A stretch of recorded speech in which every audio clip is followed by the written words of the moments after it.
is about lifting the lid on exploitation in prostitution and finding ways to end it. So over the next little time we're going to spend together, you're going to hear evidence, research, testimonies, which will open your eyes to criminal exploitation happening right now in Ireland on a big scale. For many of us, it may take us unaware, it'll educate us, and one thing I'm told is that it'll probably shock us, the detail of what's happening. The Community Foundation for Ireland and its donors have a strong record of backing not just the frontline support for women and girls trapped in criminal abuse networks, but also to advocate strongly on their behalf in terms of policies, laws, rules, etc. Overall, we've been providing recently about 200,000 in grants. This has gone to health and social supports on the ground, supporting victims of human trafficking and sexual exploitation. And in the past 12 months, we've also supported some high-profile, groundbreaking research, which we'll hear about on this webcast. So today we will hear from the experts who we have been working with on what's happening and what are the plans for combating the sex trade, which exploits hundreds of women, every day, every week, online in Ireland. So I'll move quickly to our speakers. First we have, first I'll mention is with Ruth Breslin. Ruth is with the Sexual Exploitation Research Programme in UCD. This is a groundbreaking research programme which captures the size and extent of criminal exploitation of prostitution in Ireland. Their work has shown that when every other business was badly affected by the pandemic, this particular business was business as usual, and it didn't seem to change and adapted easily. So the criminals and traffickers just continued on. So Ruth will tell us about this. Our two frontline partners will also speak. No organisation knows more about prostitution in Ireland and its ability to adapt and change and keep profiteering than Ruhama. And we're joined by Ruhama's CEO, Barbara Condon. Sorry, Barbara. Also, human trafficking is inextricably linked with prostitution. That's probably the key point here. Women and girls are tricked into coming to Ireland with promises of a new life, and hours after they touch down in Dublin airport, they find themselves in a brothel, trapped, and they can't get out of it. The key organisation addressing this point is the Immigrant Council of Ireland, and we have the CEO, Brian Killoran, here to talk to us today. Also, supporting women, attacking this particular thing is one job, but also then supporting the victims to recover their lives and to reset their lives is a whole other challenge. To help restart their lives, the National Women's Council of Ireland work a lot on this, and we've Orla O'Connor here and Jennifer McCarthy with them, and also Alan May of Language, and they've all been working on a programme called Beyond Exploitation, which we'll hear about, and that's the start of a new campaign which hopefully will move our laws to a new level to enable the victims to, as I said, recover their lives. Okay, so the current situation is not good. For many who are looking at this, their image of prostitution may be the cliched one from movies, or the old-fashioned one of women, under lampposts in shady areas. I understand, and we will hear that it's much worse than that, the reality. So to bring us up to speed on the current situation, I'll ask our own CEO, Denise Charlton, to give us a very brief overview, and then we move on to the panel. And we'll have some time to take questions afterwards, hopefully. So I'll hand you over to Denise. Thanks, Denise. Thanks, Mike. First, a big thanks to everyone for coming this morning. As you know, as Mike said, we wanted just to take stock with staff, board and donors, just to, I suppose, a reminder of the journey that the Community Foundation has taken with yourselves, but really then to hear from you about, as Mike amplified, that we, where we go from now, where we can help, how we can partner going forward. I'm just going to take a little small amount of time just to recap from Community Foundation's perspective of the kind of journey that we were involved with you, and where we've got to, I suppose, just a reminder for those who are listening. So as everybody in the room is so aware, 4 years ago, Ireland joined a growing list of countries that introduced the equality model. And really, I suppose, reminding people that the equality model was brought in as a mechanism to disturb the commercial sex trade to outlaw the purchase of sex, but to decriminalise those who were being exploited within the trade. And the spark for that came, as it often does for us in CFI, and it does for you from the frontline services that Mike mentioned, testimonies, experience from the ground, and when women and girls were presenting for support and what they were telling us, or telling you, and you were telling us. Ruhama, the Immigrant Council, regional groups in Cork and Limerick, we had the privilege of supporting, and all of you were ringing the alarm bells, particularly Ruhama and the Immigrant Council. And so we heard then amplified and confirmed by research that prostitution had moved online in a huge way and on a huge scale, and that over 1,000 women and girls were for sale on websites throughout Ireland, through every county and in every town. But really importantly, I think what we heard was that it was intrinsically linked to human trafficking, to exploitation, and to organised crime. The testimonies were harrowing, and they still are. Some examples I remember that were very pertinent. So listening to the Immigrant Council supporting women who had limited English, were very traumatised and fearing for their lives. And one case in particular that had resonance was a woman that was so disorientated that she in fact didn't know that she was in Ireland. Ruhama too at the time, it was before your time, Barbara, but at the time they were reporting a surge in women who were coming from abroad accessing your services. And again, as Mike mentioned, coming, and it's well documented now, with the hope of a new life and with dreams, only for those to be dashed very quickly. And as Mike said, very often finding themselves in brothels just after landing.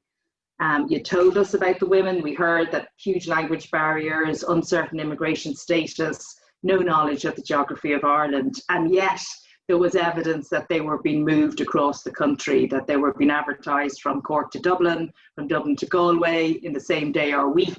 So again, really amplifying the organised nature of the trade, that it was a highly criminalised operation, and that many of the women were not independent, that they had some element of control, maybe threats to family at home, paying off loans, or just the fear that they were told that if they sought help, it might lead to arrest, deportation or jail. And all of that evidence then accumulated into Turn Off the Red Light. And Turn Off the Red Light was successful in changing the law in Ireland as a way of tackling the sex trade and preventing some of the exploitation that occurs therein. And it was a coalition of organisations, and for our staff, board and donors, and the leaders of that are now with us in the room. It was an amazing collaboration and a very effective one. So some examples, it had trade unionists. So for example, it had the trade unionists, ICTU, and the business community working together to say that prostitution isn't a form of work. It had frontline emergency workers, the nurses of the IMO and the doctors of the IMO, who saw the physical and mental trauma of prostitution and wanted to reject it. It had feminists and women from the National Women's Council amplifying that it was a form of violence against women. Voices of men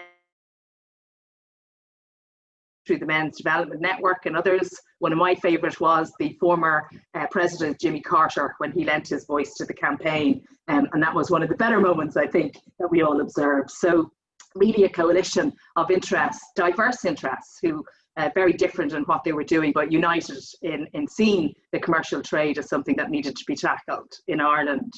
So lots of work, Dáil hearings, incredible engagement with the political system. Again, another moment in the campaign when Sinn Féin and the Unionists in Stormont came together to bring the law in Northern Ireland, and that's not something that we see so often. And then coming down to the Republic, where we saw cross-party support, thanks to all the work of people in the room, and we saw the legislation introduced. So 4 years the law has been in. It's very early to tell, but certainly the early signs seem very encouraging. And again, we'd be really interested to hear from all of you on the ground. So we hear that the Gardaí now have moved their focus to trafficker and pimps, to those who are breaking the law, and that they are decriminalising and supporting those that are being exploited. So women and girls and others don't face prosecution, they're no longer criminalised. Those who exploit are penalised, and those who buy and create the demand, we hope, are deterred. And we'd be interested to hear from you on that. So for us at Community Foundation, the partnership has been crucial in our work in tackling violence against women and our work under our Women's Fund. We've been delighted to partner with you. We've done other work with you as well, so supporting Ruhama with the outreach van and direct services. Donors have also supported some of the work with the Immigrant Council around immigrant support for immigrant women in the trade, and looking at reform in that regard. And then more recently with SERP, with the groundbreaking research on COVID. So we have really, I suppose, found the partnership important and relevant to our work. And I really appreciate, as does Mike, and I know the others that are listening, you taking the time now to tell us and guide us where we might go in the future, but also for people to get an opportunity who don't know the work as well as you do to really hear what's happening out there on the ground. So thanks a million for your time this morning, and I really look forward to hearing from you all. Thank you, Denise. I think Ruth is next. Yes, Ruth? I'm going to start. Thank you, Mike. Thank you, Mike. Thank you, Denise, for that intro, and thank you to everyone at the Community Foundation for Ireland. It's great to be here with you today. My name is Ruth Breslin. I'm representing SERP, which is the Sexual Exploitation Research Programme based out of UCD. And we are the only centre for independent research in Ireland whose focus is specifically commercial sexual exploitation.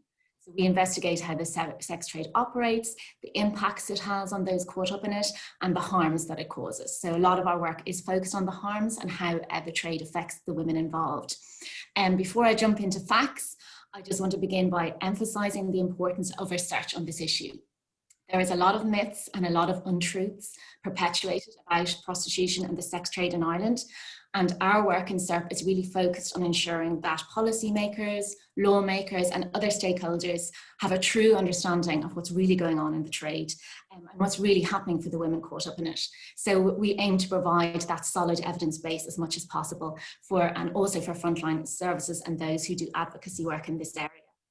So in terms of, I'm going to just give you a brief overview, and colleagues will be adding to this as well, an overview of what's going on in terms of sexual exploitation in Ireland. And the first thing to say that it probably won't surprise you to hear that this is a very, very gendered trade. The vast majority of those who sell sex are women and girls, and the vast, vast majority of those who purchase it are men. The trade nowadays is primarily indoors, in indoor locations of all kinds, but very often in apartments, which are used as brothels right across the country. We see quite an organised network of these brothels. Women are advertised online. Typically over 600 women are advertised online on a daily basis on just one website, which kind of has the monopoly in terms of advertising and prostitution in Ireland. And these apartments aren't just in urban areas, they're not just in big cities, they're in towns and villages up and down the country. Vast majority of those involved, and I know Barbara and Brian will say more about this, are migrant women, primarily young, primarily vulnerable migrant women. But we also see a small cohort of Irish women involved in the trade, many of whom are in on-street prostitution. This is a much smaller group, but again, very vulnerable and often struggling with issues such as mental health and addiction. Our work tries to kind of take us to other places in terms of different types of commercial sexual exploitation.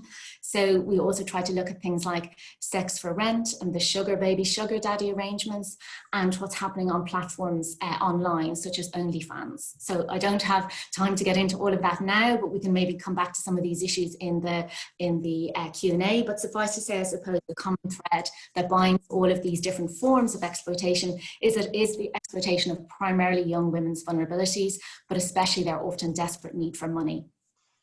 So we did a large-scale study for the Department of Justice, which was published by SERP last November, where we documented extensive levels of organisation within the trade. There was lots and lots of ample evidence of the extent to which it is organised. We see women being moved from brothel to brothel all around the country, sometimes as individual women and sometimes in groups, in a very organised and planned way to satisfy the demands of buyers all across the country. We see women under pressure to see as many buyers as possible, often with little or no say in the buyers they see, but also in the sex acts that they're required to provide. We see the presence of a lot of people who are profiting from the prostitution of these women. We see bookers who arrange the buyers for women. We see people who call themselves managers and agents. And of course, we see the advertisers. And all of these are essentially taking a cut from women, from vulnerable women who are being sexually exploited. We see high levels of violence in the trade, which is used to coerce and control and keep women trapped in prostitution. And very interestingly, we see the great extent of involvement of organised crime gangs in the trade. And these are crime gangs that have their fingers in many pies. So they're involved in lots of different types of organised crime: robberies, money laundering, the supply of illegal drugs, fraud, cybercrime, you name it. And these are the guys that are also involved in running prostitution in Ireland.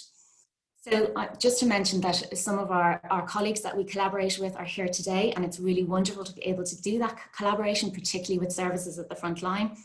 And with them, we've worked to document, I suppose, the profile of women and what's going on for them in the trade. So we looked particularly, I'm thinking of the case studies we did with Rahama, looking at a range of their service users. And what we documented there was all the wide range of push and coercive factors that lead women into prostitution.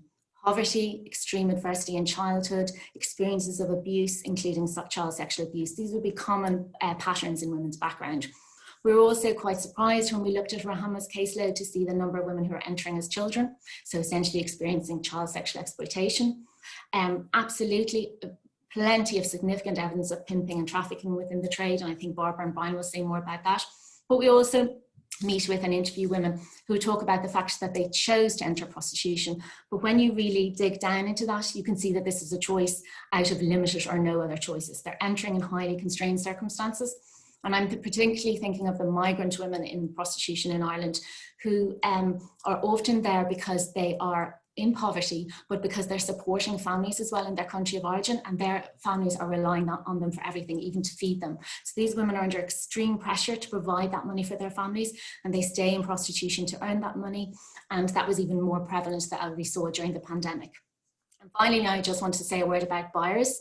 The reason the trade exists is because sex buyers exist who demand to purchase sexual access to women. You know, women didn't just wake up one day and decide that they would provide this. The buyers came first, you know, they very much fuel the trade, the reason the trade operates.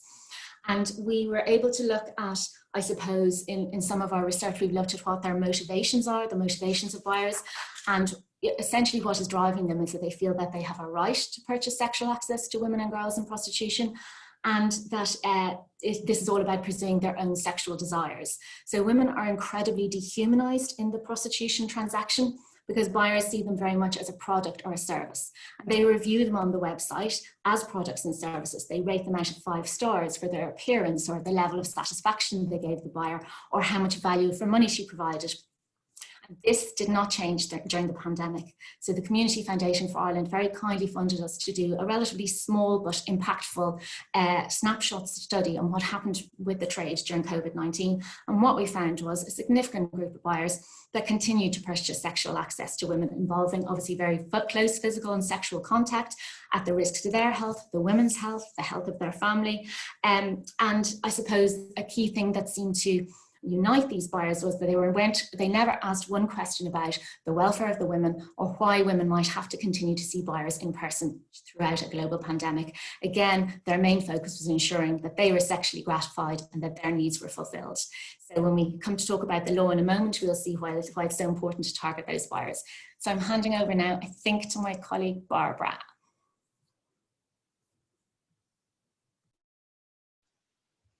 Thanks, Ruth, and thanks, Denise, and thanks to the Community Foundation for inviting me to speak here today and for the ongoing support to Rahama. So Rahama is a unique frontline NGO service working with women in prostitution and victims of sex trafficking. And as Ruth has said, there's an estimated about 1,000 women active in prostitution. In 2019, we saw 415 women, and about 1/3 of the women that we see are victims of sex trafficking. So you'll see the links as I talk between the two throughout. So as has been said, it's mainly migrant women. The top nationalities would be, and you'd see the map that's here, you see how diverse it is across all the different nationalities, but it tends to be women from Nigeria, Brazil, Romania, Spain, Hungary, and Zimbabwe would be the more prevalent countries, in particularly Nigeria and Romania in terms of a European context. We saw in 2019, we saw women from 44 different nationalities. We're just collating our stats for 2020, and it looks like it's going to be something very similar. As Ruth has said, a small cohort of Irish women tend, and we have an outreach van, and we would see a lot of women, Irish women, who are predominantly working on the streets as opposed to in the brothels, many of who are severely addicted, particularly to crack cocaine.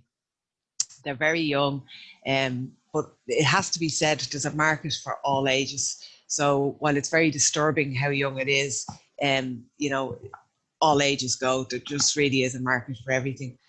And as we said, women have limited or no English. We regularly provide an interpreter service, and we would have some staff who are multilingual as well.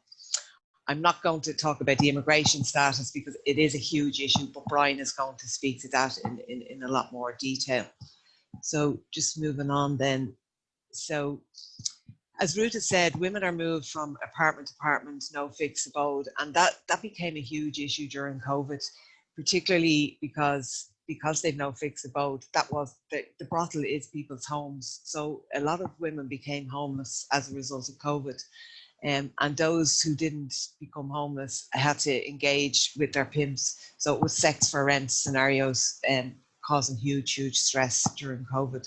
Also, it's very difficult when working with service users because they could be in Dublin today and Galway tomorrow and Cork 2 days later. So it can be very challenging. And apart from it, the reason of moving women around is to have fresh faces on the market. It's also to completely disorientate women, and to ensure that they don't set roots in Ireland. So these women, obviously they're very vulnerable, but they're completely socially isolated from everyone, and it's really difficult to gain any type of social connection. Debt and poverty, as has been said, it's a huge barrier it's a huge reason why women enter prostitution, and then so the reasons why people enter and the reason why people are prevented from leaving are very similar. Unfortunately, some people have the notion of the fairy tale notion, and that women make lots of money. It's a complete myth. The pretty woman does not exist. And if you just skip down maybe to the next slide for a minute, this really came home to roost in COVID. Women in prostitution were literally thrown off the cliff edge. So while everybody seemed to get something in terms of the pump and in terms of some type of payment, women in prostitution didn't exist, And I remember when I contacted TDs in the Oireachtas, it was like, oh my God, Jesus, never thought of that. They were so the forgotten voices of the pandemic. And it's just, as we said at the time, it's not a reality for everyone to stop seeing buyers because they're in dire financial straits and they're under the control of pimps and traffickers who still want to make money. And I remember when a woman actively working in prostitution was asked why was she not nervous in terms of the risk of COVID? She said, I'm more likely to die of hunger than I am of COVID. And that's the reality of the poverty that people are facing. So, sorry, just going back up to the previous slide, Adam, I have you all over the place. So in terms of women being subjected to unwanted sexual acts by buyers, I mean, again, this has always been the case. But I suppose what was really striking during COVID was that men not only wanted to engage in sex during a global pandemic, particularly during that first lockdown where we knew nothing, everybody was in fear and we really didn't know what we were facing. But men wanted to engage in risky sex such as sex without a condom and anal sex. And that really added huge stress to women in terms of their own health and their fears for themselves and their family. The violence is endemic, and it's means of use and used as a means of control. there's huge violence attached, and we'll be talking a bit about that later as well, but huge violence, and that there's always the threat of violence. So it's always, you know, it's that thing of treading on eggshells all the time. It's always used as a means of control. But the thing I most want to talk about is the trauma that women experience. It's absolutely, it's multiple traumas. So, you know, there's the myth of it's a job like any other. You know, I don't know of any other job where you'd regularly be beaten and raped, and also put through the most grueling and inhumane acts. As one woman described it to me, her dignity was reduced to rags. And as a worker listening to it, you know, there's what's known in our world as vicarious trauma, and vicarious trauma is where you're traumatized just by listening to the story. And staff would be trained to how to manage vicarious trauma.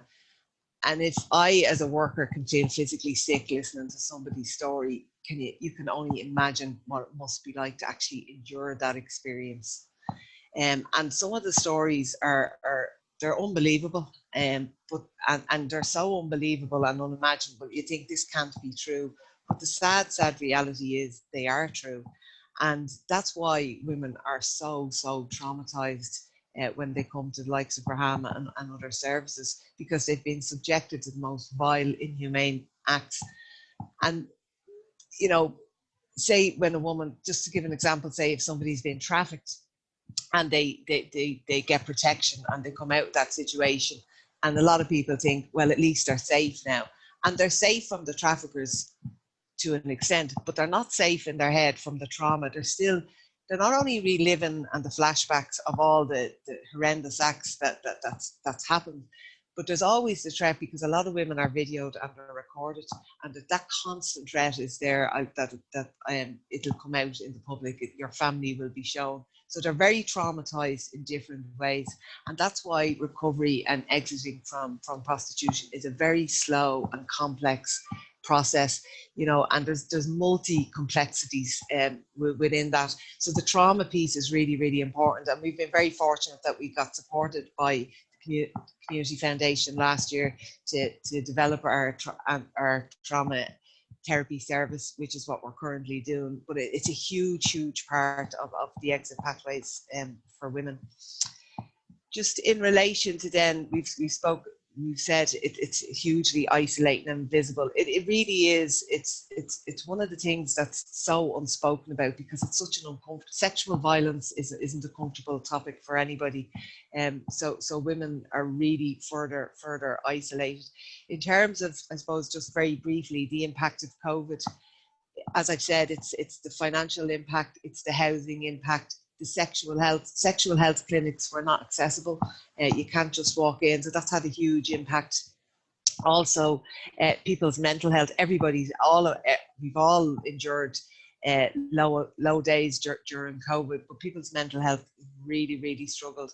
And I suppose what's really important is you're looking at women who are minority by the virtue of the fact that they're involved in prostitution.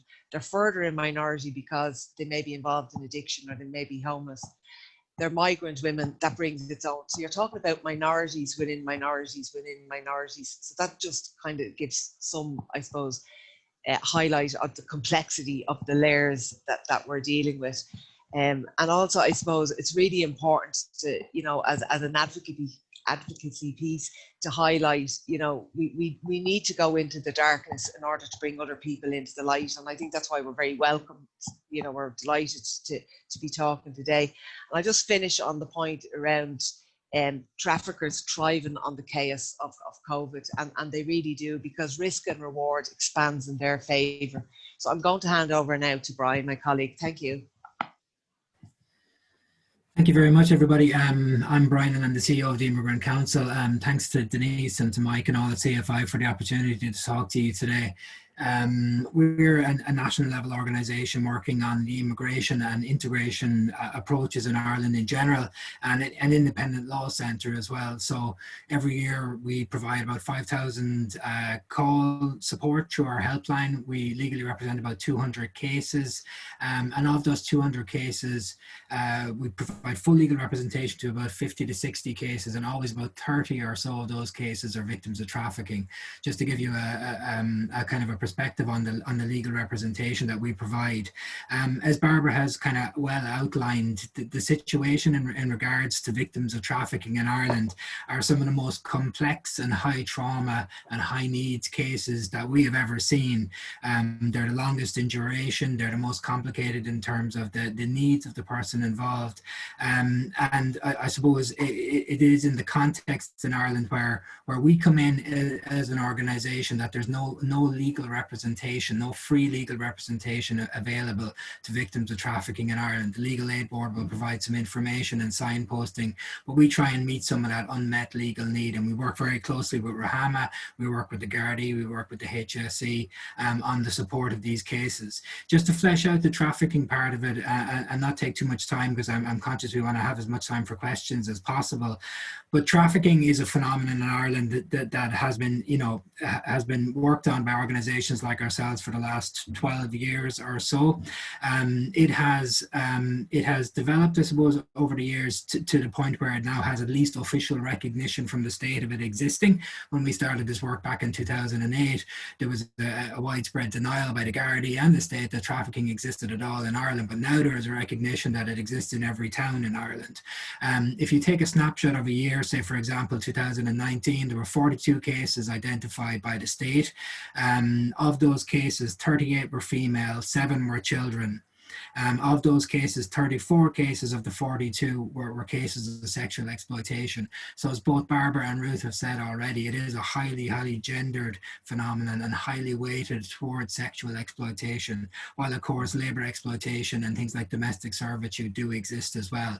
And some of the cases that we support are not just sexual exploitation, they're labour exploitation and domestic servitude and everything thrown in together. You can't do justice to it in a very short input, but the cases that we see involve exceptionally high levels of trauma and PTSD. The women have come through situations whereby they were deceived at the start. They were immediately put into situations of control. The threat of and direct use of violence both towards themselves and threats of and use of violence towards the person's family back in the country where they are is a common theme. We've gone as far as seeing situations where a woman is told, we know where your child is. We know that your child is living with its grandmother and we know where they go to school every day, and we will do something to that child if you don't continue to comply with the situation you're in. Debt is a huge factor. Once the woman arrives in Ireland, they're told, well, you now owe us 5,000 euros. That 5,000 euros will become 10,000 euros and 15,000 euros, a debt that escalates and never goes away. And that is, part of the control mechanism. Immigration status and the isolation that comes from insecure immigration status is a significant method of control as well. So often in a trafficking situation, obviously we're talking about physical control, physical limits of liberties and personal freedom, documents being taken away, but also in the case where a woman may not be coming from a trafficking situation but might be a non-EU national, immigration status and insecure immigration status is a significant barrier to them exiting the situation that they're in, and it is often used again by a pimp as a method of control. So you can't go to the police. If you go to the police, you're undocumented, they'll deport you from the state straight away. So it's used, as it is in a lot of gender-based violence, as a significant method of control. The support and recovery of the person in a situation of trafficking is extremely long and arduous. The identification process for victims of trafficking is very problematic in the state. It can take anywhere from 6 weeks to 2 years for somebody to be identified as a victim victim of trafficking. And some of the cases that we've taken to high court level have been about delays in the identification process. The accommodation of victims of trafficking is incredibly problematic in that they are housed in direct provision, which is not a place where victims of trafficking can adequately recover. Barbara talked already about the kind of, getting out of the situation is one thing, but continuing to be in a situation of vulnerability is the next thing. Direct provision is not the environment to decrease that level of vulnerability. If anything, it increases it. And I suppose, as I say, not wanting to take too much time, but exit strategies are a huge thing. So decriminalization that came with the Sexual Offences Act is a huge positive, and that cannot be emphasized enough. The security of that woman being able to get the support of the Gardaí with assistance from organizations like ourselves in Rahama is massive. Being able to approach immigration authorities with the support of ourselves and others is massive. So decriminalization is huge, but it is one part of a broader need for exit strategies that include things like secure immigration status. So not just for trafficking victims, but for women who are undocumented, but also for EU national women who may be enjoying freedom of movement, but still have significant barriers to accessing supports like social welfare because of things like not being seen as being habitually resident. The cases that we work with, a significant risk is of re-trafficking essentially, because the lack that exists of alternatives to get out of the situation and duration of time and the vulnerability they may experience when trying to get out of that circumstance. So as Barbara said, it's multiple different strands of difficulty and a high need for support. And the only environment that support can happen is one in which women are decriminalized, which thankfully we have in the law as it exists at the moment. Conscious of time, I won't say any more, but obviously can expand upon things in the questions and answers. Thank you very much.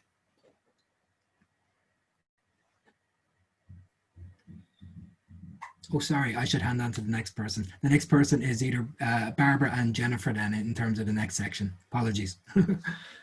Sorry about that. Just in relation to very, very briefly, because I know we still have a couple to get through.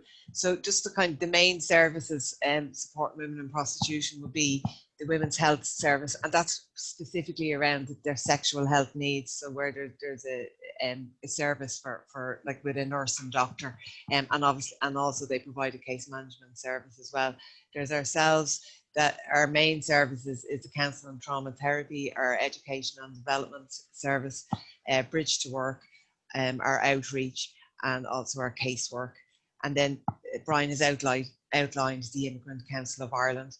So Jennifer is going to speak about the National Observatory and the equality model. Thank you. Hi, hello everybody. I'm Jennifer McCarthy Flynn. I'm the Head of Policy at the National Women's Council. And just for those of you who maybe don't know the National Women's Council, we're, I suppose, the country's largest representative organisation. We're a feminist women's organisation working on women's equality, with 190 other group member organisations constitute our membership, going from the large trade unions to small grassroots community-based organisations, so a real span across the country, a span of organisations. And inside the National Women's Council, the whole issue of gender-based violence and violence against women has always been a key concern and a key focus of our work. And one of the ways in which we organise and focus on that work is through the National Observatory on Violence Against Women. So that National Observatory is made up of 20 core organisations whose key focus is on violence against women. So that ranges from including organisations like Rahama all the way through Dublin Rape Crisis Centre, Cork Sexual Violence Centre, Women's Aid, Pave Point, Akidwa. Chrysalis is another organisation working with women in prostitution, but those who, as Barbara said, are particularly vulnerable through maybe addiction and mental health challenges. And then also organisations such as the National Collective of Community-Based Women's Networks, who are the community-based organisations who meet many of the women in prostitution who've been trafficked across the country, as Brian and Barbara have both outlined. Andrew's prostitution and trafficking is not just in our cities, it is across the country. So many of the members of the National Observatory meet women in other ways, at other services and in other ways in their work. And I suppose for the National Women's Council, prostitution is a form of sexual exploitation and violence against women. And I think my colleagues have really made that clear here today, why we would see that. It's an exploitation and a violence that's deeply rooted in gender inequality. It's deeply rooted in the coercion of women through their vulnerability, like intersecting vulnerabilities of racism, migration, poverty. So for the National Women's Council, we're very clear that that is how we have to approach it. And we approach it within a number of frameworks, international frameworks, like the Istanbul Convention on Violence Against Women, which is the Council of Europe treaty obligation we have. And we also then work on it at a European level, so that the National Observatory on Violence Against Women is represented at the European Observatory on Violence Against Women, which then tries to influence and campaign at a European level as well. I'm very conscious of time, so I think maybe if we move to the next slide and we can just talk specifically then about the equality model, which a couple of my colleagues have referenced there. So the equality model is what we secured the initial stages of through the legislation in 2017. This is a deeply rooted in our understanding that and recognition of the deep injustices of prostitution, the deep gendered injustices of prostitution. It's rooted in poverty, it's rooted in racism, it's rooted in discrimination and exclusion. And yet, up until 2017, in this country, as in many countries, the burden of criminality rested with those who are most exploited and most vulnerable. And so the great success of that legislation was decriminalising the individual women, decriminalising the sale of sex, and saying very clearly at a social and a collective level, it is those who exploit the vulnerability that you've heard outlined here today, those who use that vulnerability and who coerce women for their own sexual gratification and for their own sense of entitlement, who are the criminals in this process, not the women who, as you've heard a little, have been coerced either through violence or through economic pressure and economic vulnerability, through irregular migration statuses into the selling of sex. They are survivors, they are victims, but they are not the ones who should be criminalised. So that was the great win of the equality model, but it's only the start of the process. What we're really looking for is to move on to recognising that the state has responsibilities to these vulnerable women and their families to ensure that the push and pull factors that you've heard outlined here, poverty, violence, are addressed, so that we can really end women being vulnerable to being coerced into the trade, but if they're in the trade, support them to leave through services, through housing, through regularising their migrant status, and support them with all the things that Barbara has outlined. The needs, the damage and the trauma that the trade brings to them can also be supported as well. I'm going to hand over to Ruth to talk maybe about the wider sense, but I suppose it's just to give you that small sense of the campaigning and the advocacy that is at the heart, I suppose, also of the next stages of this work. We've decriminalised the individual, and now we need to actually support them not to enter, and if they are in the trade, to exit it. So I'll stop there and hand over to Ruth at SERP. Great, thank you. Thanks, Jennifer. Jennifer's covered a lot of it there. So a whistle-stop tour of the law was that this was a very progressive piece of legislation brought in as part of the Criminal Law Sexual Offences Act in 2017. So it was progressive because it sought to recognise the vulnerability of those who sell sex by decriminalising them, but it sought to tackle the trafficking and the exploitation by criminalising those who fuel the trade, the sex buyers. So we've done quite a lot of research involving the Gardaí in particular, and the kind of looking at the criminal justice response since that law change happened. And we've found some really good evidence of a positive cultural shift within An Garda Síochána, which in fact was coming into play even before the law arrived in 2017. Gardaí taking a much more supportive, much more empathetic and much less punitive approach towards women in prostitution, while at the same time increasing the targeting of buyers and increasing the targeting of those who organise and profit from the sex trade. And this is actually very much reflected in the criminal statistics. If we look at the statistics provided by the CSO, we see a significant decrease over a number of years of women being criminalised for prostitution, but a sharp increase since 2017 of buyers being criminalised for purchasing sexual access to women in prostitution. And, I think there has been, we don't hear enough about this, but there's been a great deal of benefits to women of being decriminalised, and our research published at the end of the last year managed to capture some of that. Women on street, particularly in on-street prostitution, are reporting a much more positive relationship with Gardaí and are more likely to report to Gardaí if they experience violence. Women off-street are welcoming the kind of welfare approach that Gardaí are taking to them.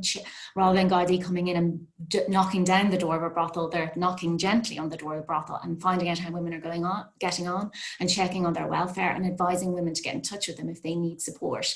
And I suppose then finally, just in terms of those kind of benefits to women, we also see the Gardaí taking violence against women in prostitution very seriously. Over the last 3 to 4 years, there have been some very serious instances of violence that the Gardaí have successfully pursued and investigated all the way to court, and have achieved some very successful prosecutions against men, individual sex buyers, but also members of organised crime gangs who perpetrated horrendous violence against women. And Gardaí are taking that seriously and, as I said, achieving successful prosecutions. So it's a real positive, which we see very much grows from the ethos of the law of women being recognised as vulnerable and in need of protection and support. Okay, that's me. I'm handing over to Adam. Thanks, Ruth. At the heart of our approach to campaigning is the public, and it's public confidence in shared values and their understanding and knowledge of facts.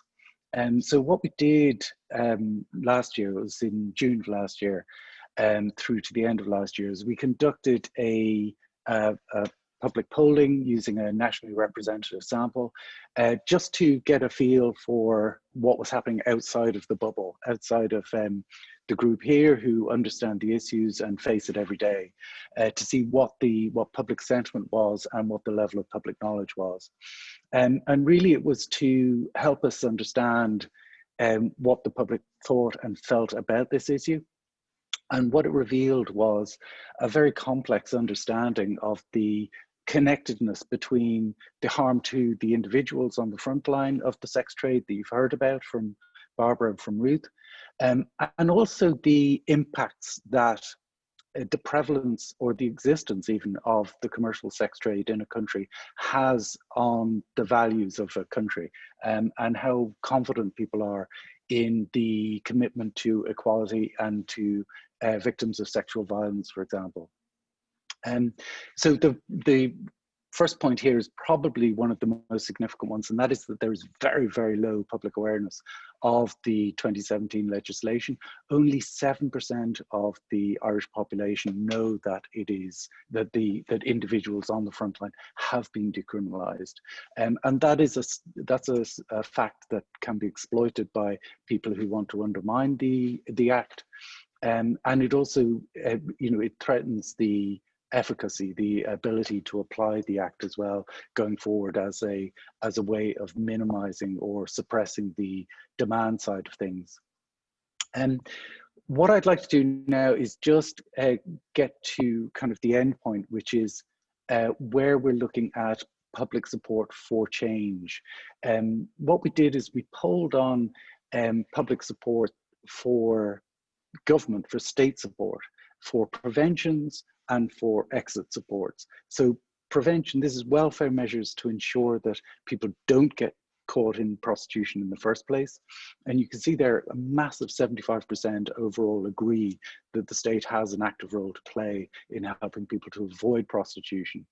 And then when it comes to exits, that support is even greater. Like 80% of the public agree that the government has a role and responsibility to provide welfare supports and measures to enable people to exit prostitution if that is their choice. And with regards to solutions, I'm going to just pass you on to Orla now, just to sum up. Thanks, Adam. So just in terms of finishing, I mean, based on everything of what you've heard, this is the reason why we've now formed this new campaign called Beyond Exploitation.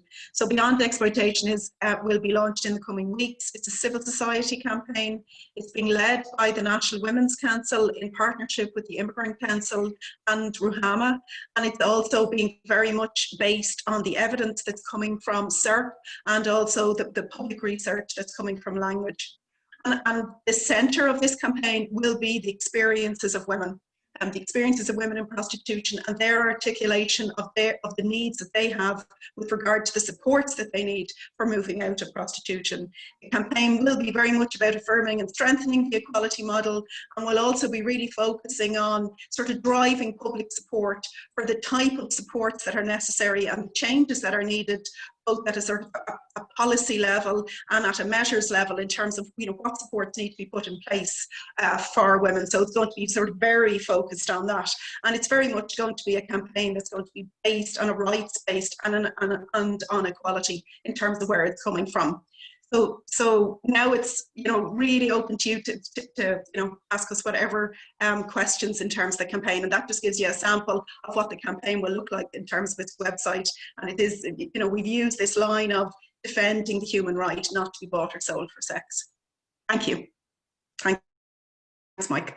Okay, thank you, Orla. Well, listen, thank you, Ruth, Orla, Jennifer, Barbara, Brian, Adam, for all the contributions.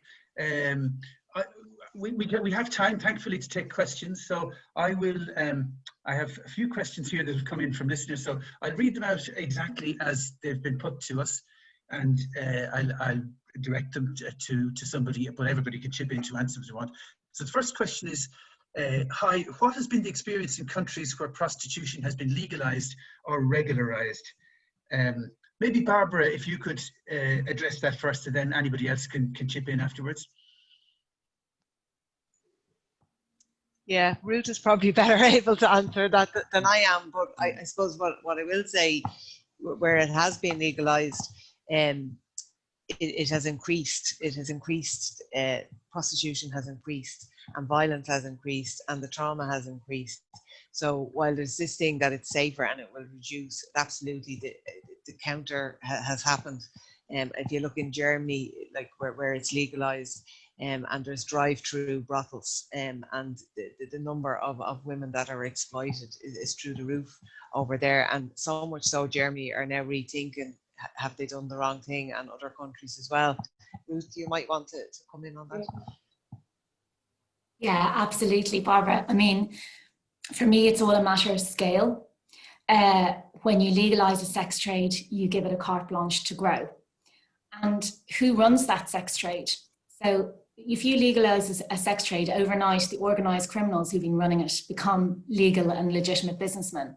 So when you legalise a trade or decriminalise the whole of the trade, it doesn't mean your friendly local greengrocer or florist decides to open a brothel. It means that all those guys, all those gangs that I just described, involved in many other aspects of organised crime, suddenly have part of their business legitimised.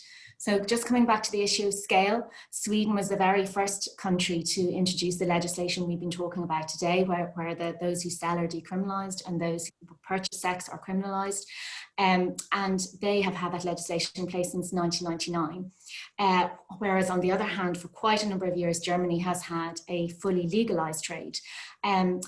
Accounting for the difference in population size, because Germany is a much bigger country, the sex trade in Germany is 40 times larger than that of Sweden. A model that is often purported falsely to be appropriate for Ireland is the model they have in New Zealand, where they decriminalised the whole of the trade. And this, just to be clear, that means decriminalising those who sell sex, but it also means decriminalising the buyers, the pimps, the brothel owners, the advertisers, the managers, anybody who's running the trade. And that's the model they have in New Zealand. Our population in Ireland is almost exactly the same size as that of New Zealand, and the sex trade in New Zealand is approximately 6 times larger than ours. So the question is, we have about 1,000 women involved in prostitution in Ireland right now.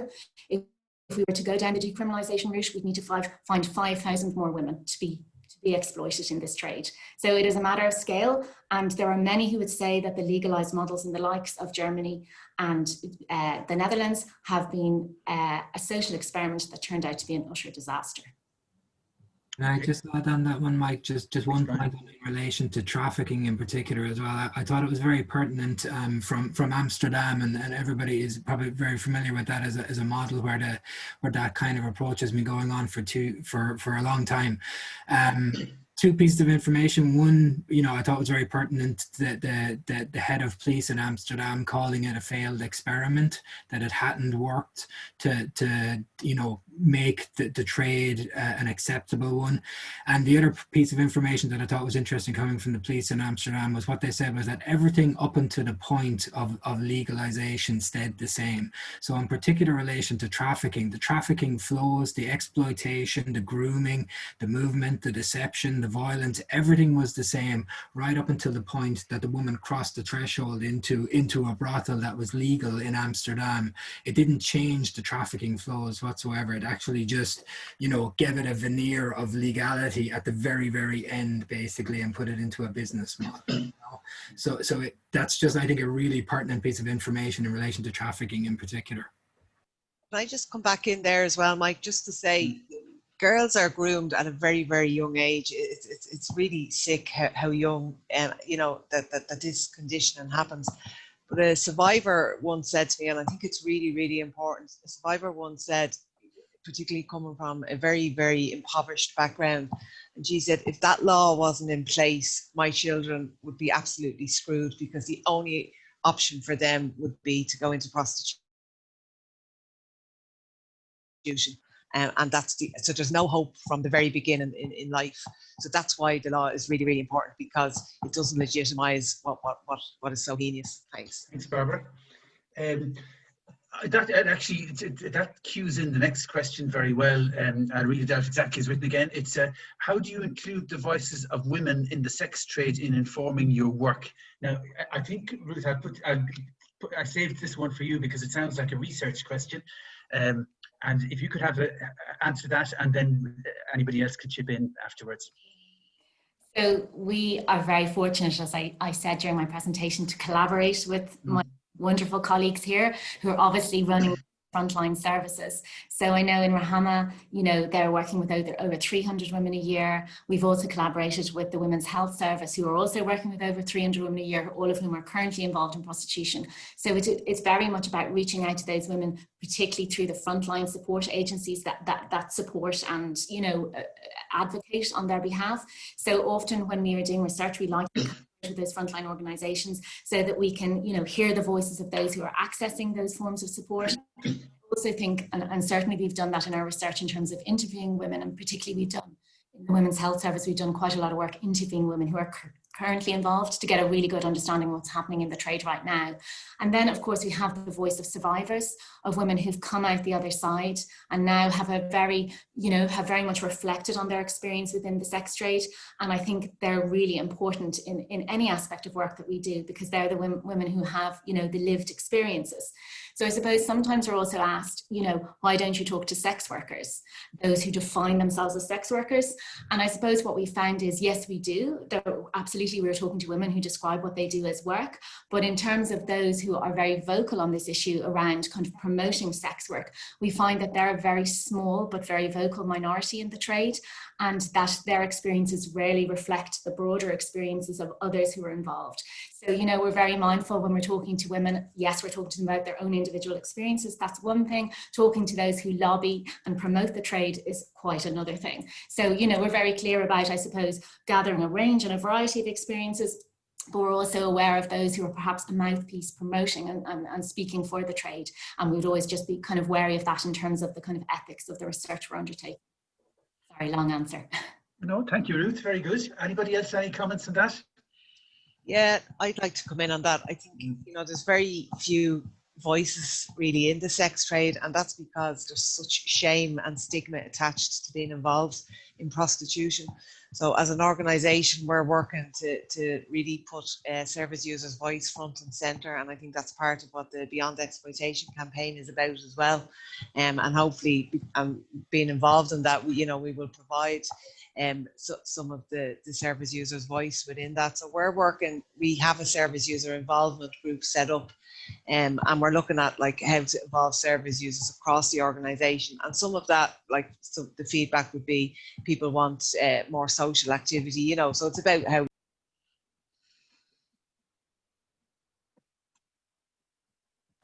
You muted yourself there, Barbara.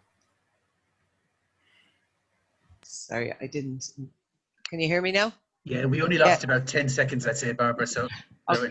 So sorry, I don't know what happened. So what we're trying to, with the services involved, the involvement group, is that they're going to, they're coming up with all kinds of things they want. One of them is I'm losing my train of thought here, is the activity group and social groups, but also we're trying to grow women's confidence so that they have their survivor, that they have their voice heard, and women really want to do that. But there's a lot of work has to go into that. You know, it's a long kind of piece of work. A lot of women, when they come to the service, the most noticeable thing when they present in the door is they won't look you in the face. They can't look you in the face because their self-esteem is on the floor, and they're so frightened and they're so embarrassed and so ashamed. So you have a long way to go to get women's voice out there. But it's a piece of work that we're taking on currently and going to develop that voice, because it's really, really, really, really important to hear the voice of service users. Thank you, Barbara. There's two questions coming up which are quite similar, but they're still different, so I won't take them together. Brian, I'll ask you to go first on this one. What are the experiences of young women and children in the trade, and how can we support them to get out of prostitution or prevent them entering in the first place? I suppose from the perspective of the Immigrant Council, like a common theme of the work that we've seen down through the years is a huge percentage of the women that we've worked with entered prostitution at a very early age. And when I say entered, I mean they were exploited at a very early age. Some of the cases that we've dealt with involved, you know, girls that were started being exploited at the ages of 12 to 14, and that happens obviously often in the person's home country. And then it's a continual process of grooming then throughout until the situation of trafficking as well. It is an international crime. Trafficking is an international crime, so obviously it involves kind of the need in those home countries as well for the development of ways in which gender-based violence can be addressed.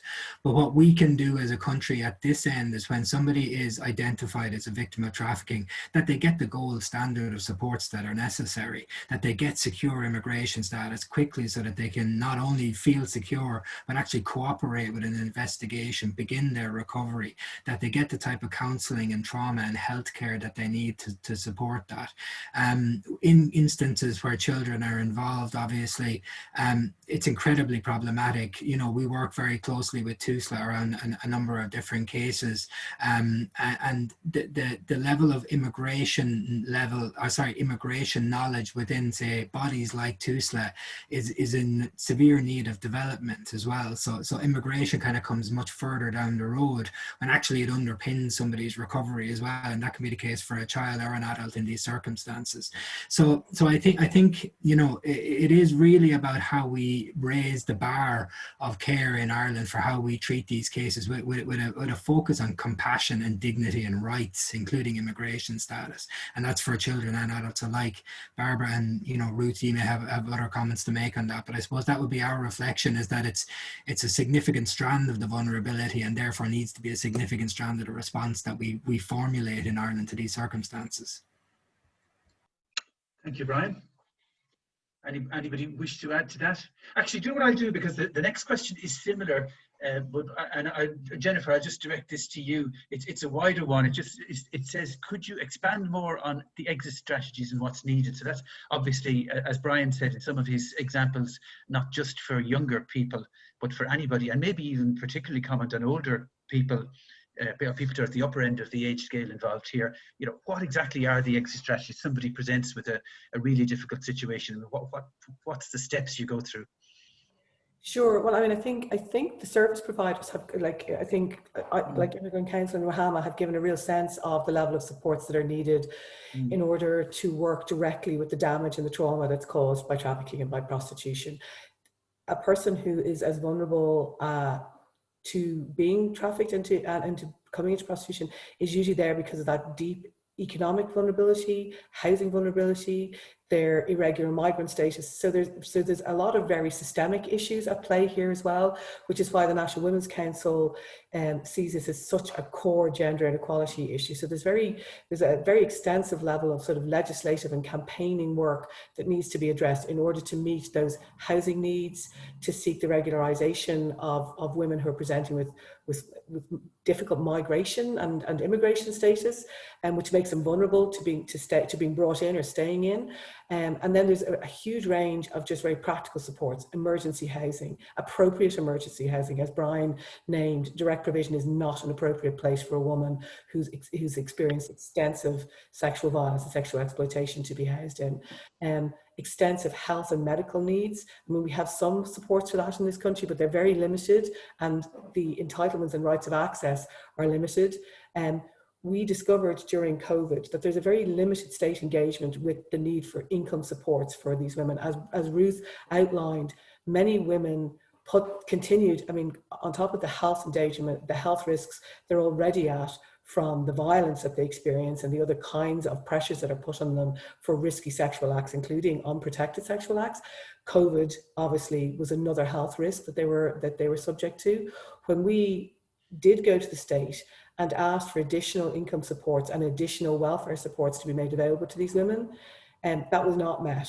That was not successful, and that was not met well by the state. The state directed those women to existing social welfare supports, which we know, given the profile of many of these women, they can't avail of because they're terrified of interacting with the state in case their irregular migration status is used against them. So despite the work that's being done and individual guards, you know, being able to set aside those issues and meet their needs as women who have been trafficked or women in prostitution, the women themselves want to limit their contacts with the state, whether it's through health provision, welfare provision, income supports, because of these issues. So we know there's a huge amount of work to be done to bring the state's awareness up so that those supports are available for them, and that other countries like France, where they are now legislated for exit strategies, so that at both a national and a regional level, political authorities have responsibilities to meet their rights, whether those are health, housing, income support, welfare support.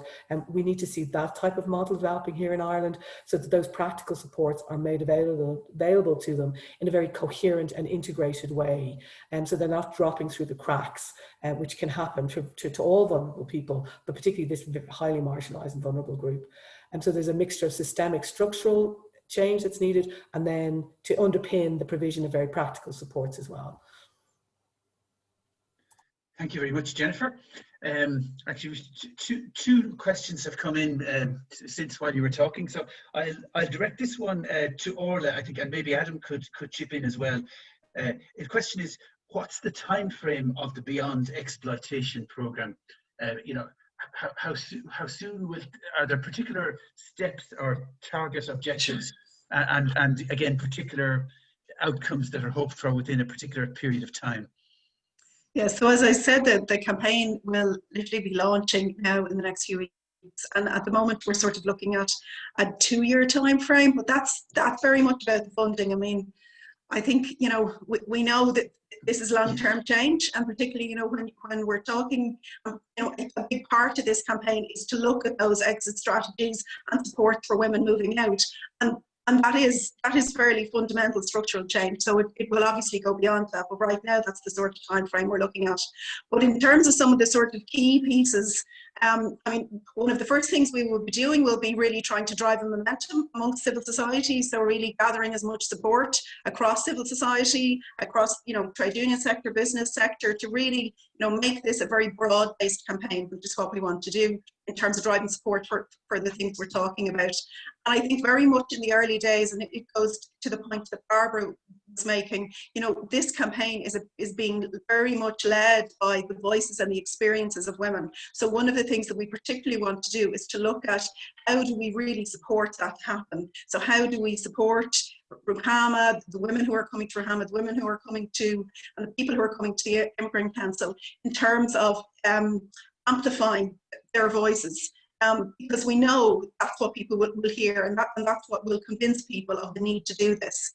And then it gets very much into the area of, I mean, I sort of think in terms of that whole support and exit strategy, it is about how we can develop a model of wraparound support for people, and also the speed in which that they can be enacted once somebody was identified as either being trafficked or being in prostitution. So they're the sort of different pieces that the campaign will be moving along on.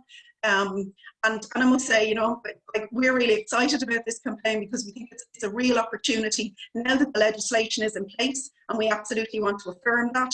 But it also takes this to a new level in terms of really supporting women to move out of prostitution and to raise the seriousness in terms of the harm of prostitution to women in our society. Okay, thank you. Yeah, Adam, you wish to add to that, yeah? Yeah, I was. What I was going to say was that I mean, listening to Jennifer talking about the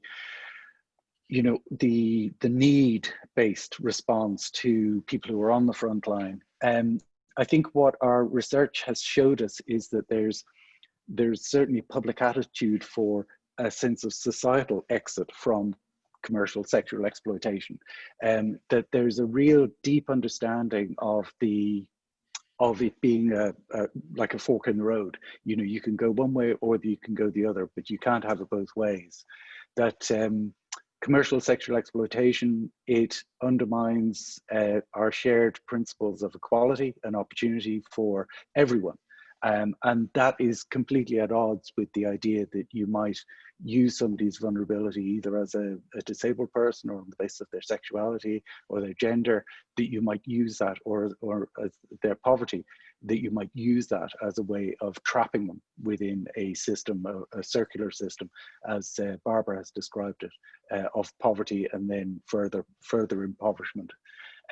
So I think that there's along with the frontline supports and exit responses and prevention strategies, I think there's also a job to be done in building public confidence, certainly in the face of the type of confusing narratives that are prevalent at the moment with regards to sex work. I think it's important that the public understand that they're not in the minority, that they actually, that their views and their support for people on the front line and their support for a more equal society are views that are shared by everyone, and that it's something that we all want. I mean, one of the interesting things that the research threw up was just an idea of who supports prostitution or mainstreaming prostitution or sexual exploitation. And it's a very small cohort of men, in their later 20s, early 30s. It's men who've obviously had, they've been indoctrinated in their own way, but it's not the young teenagers who we think are most vulnerable. It's those who have basically, they've been to the stag nights and they've had they feel complicit in some way, and we need to help them too. But it's important for the public to know that that the majority of people, they understand the risks, they understand the harm of this, both to individuals and to society. Okay, thank you for that, Adam. The next question is a very specific one. I'll direct this to you, Barbara, for starters. Do any of the organisations here operate sheltered accommodation for women on exit? We don't. What we do is we provide emergency accommodation. So often, like say, the guards will ring us, and it could be any hour of the day or night, if they've raided a brothel, and we need to find emergency accommodation for someone. So that would be emergency accommodation, and then you'd be looking for more long term. We're currently in talks with another NGO and the HSE and the guards, and we're close to getting it over the line, but it's not there yet. It's to provide a specific unit of accommodation for female victims of trafficking. So this would be the first of its kind in Ireland, and it would be that alternative to direct provision. So it will initially house 8 to 12 women, and so it's not for families, but it's specifically for women, but it's their own door accommodation as well. So it's really, really important, and our involvement in that service, obviously we're not a housing agency, but we will be providing, as Orla said, that wraparound service. So we'll be providing the trauma therapy and linking them into our education and development service. which is really, really important. And I think just to highlight, going back to the exiting strategies as well, education is crucial in this. It's absolutely crucial, because it's such a barrier to employment. It's such a barrier to financial security down the road. So it's really, really important. So that will be part of the wraparound service for the accommodation unit. Can I just also, it's part of the equation. It's not really about direct accommodation for women who have been trafficked or who are in prostitution, but one of the insecurities around housing would be, I know the Chrysalists, for example, who work with women with addiction and who are in homeless and with addiction and who may be working in street prostitution. One of their key difficulties and one of the key vulnerabilities that group of women have is if they're in active addiction, current sort of refuge and housing opportunities that are out there may not be possible for them to access. And there's a real need for refuge spaces or for supported accommodation for women who are still in active addiction and who may have then other issues relating to that and who then are vulnerable to prostitution or who are in prostitution perhaps to try and get some income. So that's a kind of a related accommodation issue and a related accommodation gap that we have here in Ireland at the moment as well. Okay, thanks, Barbara. Jennifer, anybody else, anything to add, or anything that's going on that we've missed in that respect? Okay, if I may, one last question which we have is, this is a slightly technical one, but it strikes me as fairly fundamental. We were saying that you know, the decriminalisation of the victims here, and obviously part of that decriminalisation is their immigration status. But yet it seems still to be a big problem. I mean, what has happened? Has their immigration status automatically been regularized, or is it just that it's less criminal than it used to be, or what exactly is the status at this stage, and what are the difficulties on regularizing people's status? Maybe Brian, if you could have a go at that. It varies. It's a short answer, I suppose. For a victim of trafficking, if they're identified as a potential victim of trafficking, they get a recovery and reflection period from the state, which goes on then once they're cooperating with a Garda investigation to something called a temporary immigration permission. So it's a temporary stamp to be legally resident in the state for 6 months, and then that can be renewed. So a lot of our legal work is doing that administrative kind of renewing of the statuses and bringing them along. And then at a certain point in the future, it could be after 2 or 3 renewals of that temporary status, they can then look to the minister for permission to remain in the state beyond that, but it's discretionary. So it's not guaranteed, it's purely at the discretion of the state. A lot of this is at the discretion of the state completely. So it's slightly set out, but it's very piecemeal. It's very piecemeal. It needs to be renewed every time as the investigation continues. Generally, we find that even though it's administratively very difficult to navigate and administratively very difficult to explain to a woman who may not have English as a first language, generally we find that the state continue the immigration status going forward, although it's a very long task. For a woman who's undocumented, it's much more difficult. So if a woman is undocumented and in prostitution, but does not display the indicators of being a victim of trafficking, for example, what they have to do essentially is put themselves at the mercy of the state. So they have to make an immigration application purely to the discretion of the minister and say, here's my circumstances, can you give me an immigration status? Now you know, using an organization like ourselves as a law centre can increase the level of confidence that a woman might have in doing that. The guards may say, you know, we'll state that you're taking part in an investigation, so that will help as well. But all these things are they're not solid, you know, and somebody coming from the situation of having been told potentially for years by traffickers that if you were found by immigration authorities, be deported back, you'll be imprisoned, all these kind of things that will happen. The level of trust and confidence to build in a woman to actually go and make that application, to hit send on an application to the Department of Justice to look for an immigration status is very, very hard to get, you know, and, you know, thankfully we do get it. And a lot of the time, again, in these circumstances, when those applications go in, even though it's very difficult to navigate it, often they're treated quite well. But the problem is it's all discretionary. It's not set out anywhere. There's no policy or law that says you can get an immigration status if you do X, Y, and Z, and here's the rights that it will give you. So again, part of an exit strategy is setting that out. So setting it out clearly in not just kind of policy documents, but in statutory instruments. Here's how we're going to do it, because that has to be clearly explained to a woman trying to exit from those circumstances, so that they have some confidence that they're going to be able to stand on their own 2 feet within a relatively short period of time. Because yeah, it's just you're coming from way below the threshold of feeling anyway secure in Irish society, you know, and to get them up to a normal threshold requires that. So the decriminalisation helps with that, but there's a lot that needs to come after decriminalisation to really build a structure around exiting from the trade, you know.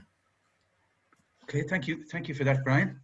We're getting towards the end, so I think we need to wrap up here. I'm not sure you expected this, Denise, but before I wrap up, we've heard a hell of a lot here. I certainly have learned a hell of a lot.